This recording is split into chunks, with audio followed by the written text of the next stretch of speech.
this team clearly needs another starter. I want to be clear that like I'm not saying that they don't need to do anything else. They should. But this is also an organization that has operated a certain way for the last few years, and now it has the opportunity. This roster has exceeded expectations the last 2 years, and the front office definitely has the opportunity to do the same. But here's my thing. The players dictate what schedule you're on. The players are ahead of schedule, so therefore the fans want to win. Like, you can go into every season and say, oh, we might not be any good, but then all of a sudden, boom, you're pretty good. Happened to the Cubs. They were good a little quicker than they thought. Yeah, Pirates were good and missed their boat. They didn't do shit. Which is the good a while back. Which is a good problem to have if you're an organization. And so you would think, I want to capitalize this because the Orioles have a chance to be good for years to come, right? So maybe it's not maybe we're looking at this wrong.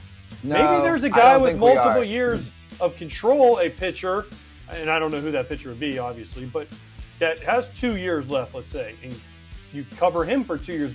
But again, prospects, Nathan, are only prospects until they become big leaguers, and then they're suspects. Other than that, if a player, you're like, see ya, dude. So let's ask you, who would be an ideal pickup for this team?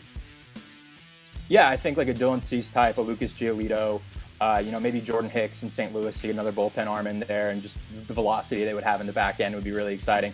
But I do think, yeah, in an ideal world, they go out and get a number one starter, someone who does have a little bit of control, maybe like a Dylan Cease. Again, like I don't know what they're willing to part with in terms of prospects because they've never been in this situation before. Like you said, they have a lot of guys, especially a lot of infielders.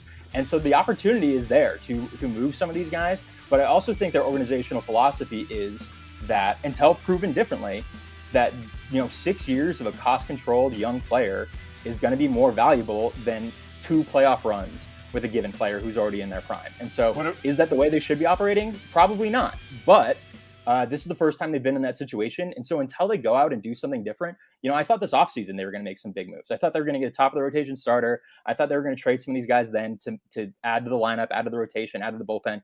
And they didn't do it. They've held on to these guys and it's gotten them where they are. And it's hard to blame the method, but they have an opportunity to push here for sure. They absolutely have the chance to put the pedal to the metal and blow past the Rays and take advantage of a down season from the Yankees and the Red Sox and the Blue Jays, relatively down, and take advantage. And whether they do that, they have the opportunity in these next 11 days, and whether they do that remains to be seen.